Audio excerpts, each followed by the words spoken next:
About 2 years ago, one of my clients, let's call her Susan, came to me and she was looking for a solution that would end her problems.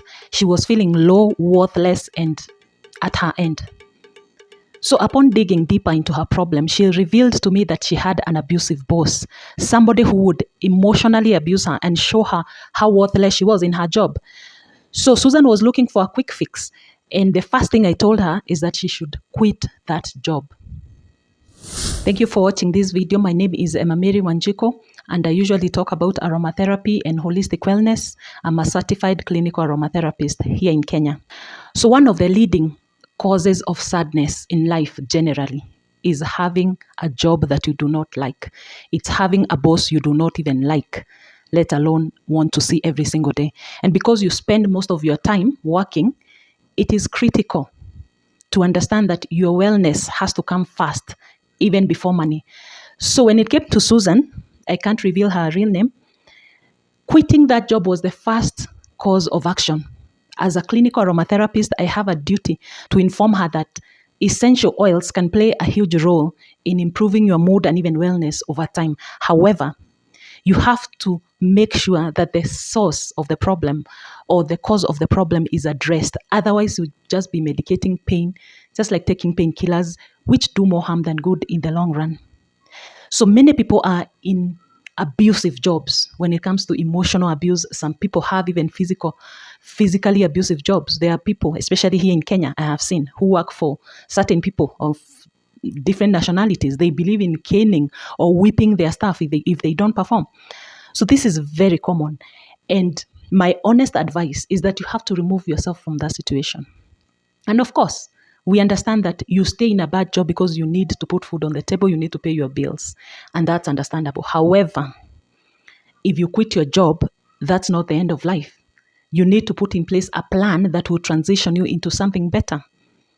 Remember, having a job is like having a business with one client, and it is not always very wise.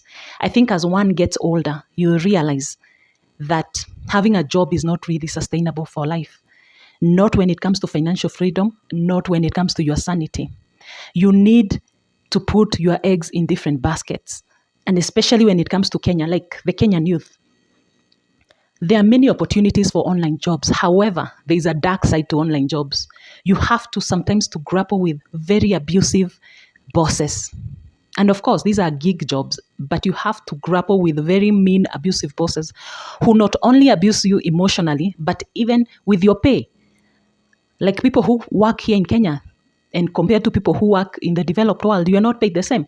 And when a client decides to pay you $400, $500, $1,000, they think that they have paid you like $1 million shillings, which is very wrong. So they expect you to work like a slave and abuse you at the same time and expect results from you. So these cases, I have seen many people have come to me, and some people are even going into clinical depression where you have to refer these people to medical experts in hospitals, but we don't have to get there.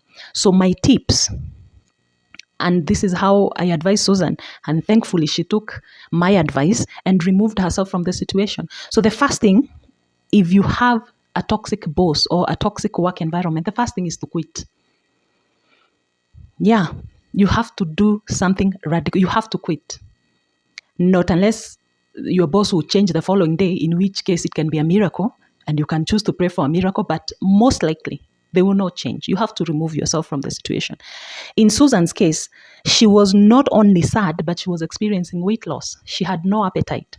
So when your quality of life goes down, you have to remove yourself from that situation. This is something I've done personally in my life. Once upon a time, I used to work online for online bosses, online gigs, and I did that for many years. However, when I encountered mean clients who are toxic and abusive, I would quit each time. Thankfully, I was able to transition into something that I love, something that actually is rewarding to me. And that's why I run now this small business where I talk about wellness, where I make custom essential oil blends for my clients.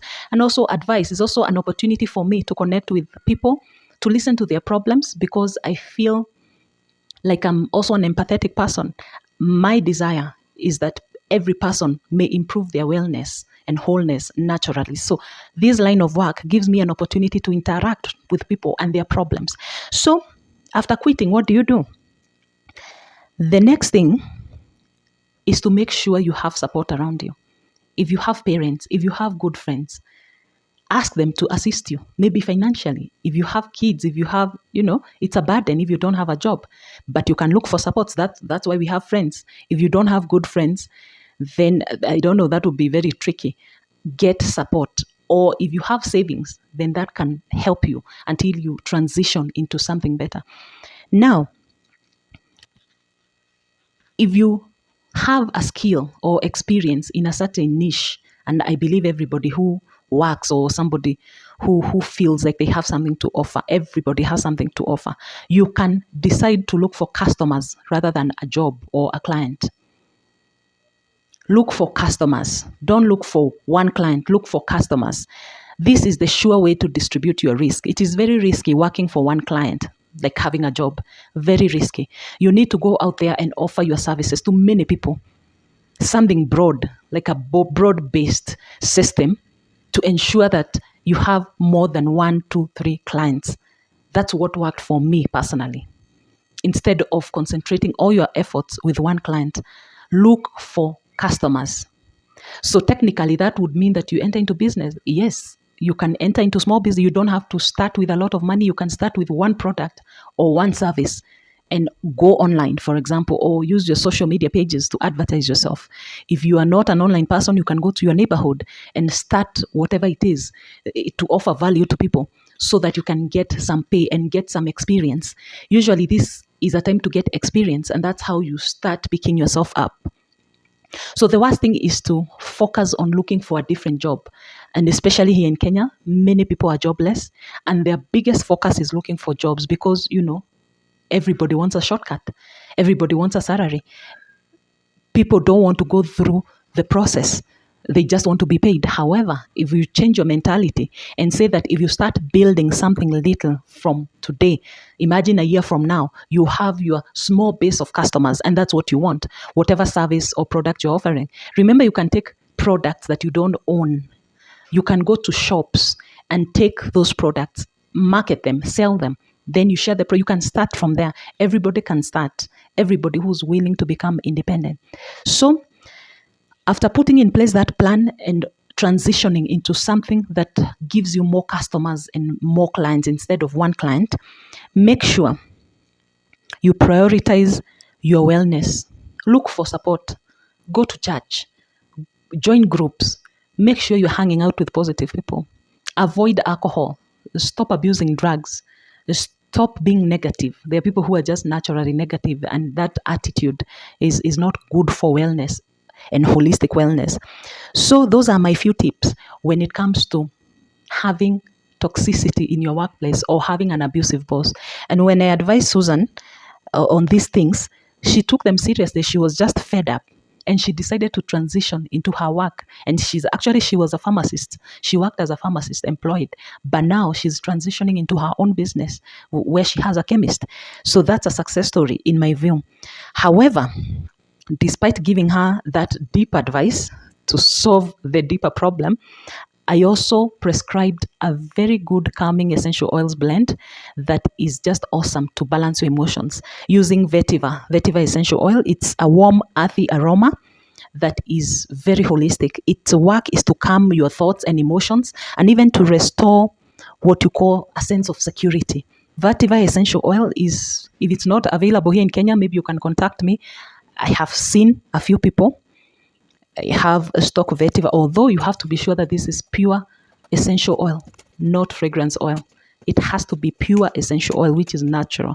There are no synthetics when it comes to pure natural essential oil. So vetiver, together with a carrier of sweet almond oil, I found it very excellent, as you can see here. Excellent for pulse points. You can use it on the arm, sniff. You can use a smell strip. If you don't have a smell strip, you can use a cotton wool or a cotton ball to sniff it throughout the day as needed. So Susan used this blend for around 3 months, and she slowly regained her confidence. Slowly by slow. You don't regain your confidence overnight when you lose it.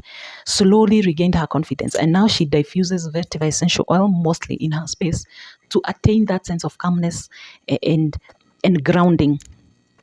So aromatherapy is a very potent way of uplifting you, supporting your health. It's a good way to ensure that you avoid the vices. Some people may turn to smoking, drug abuse, other antisocial behaviors. But when you turn to aromatherapy for stress relief, it works like a charm. And these are holistic oils, so they don't come with a negative side effects. So you'll be glad to know that vetiver essential oil is safe for 2 years, kids of 2 years and above. It's also safe for pets.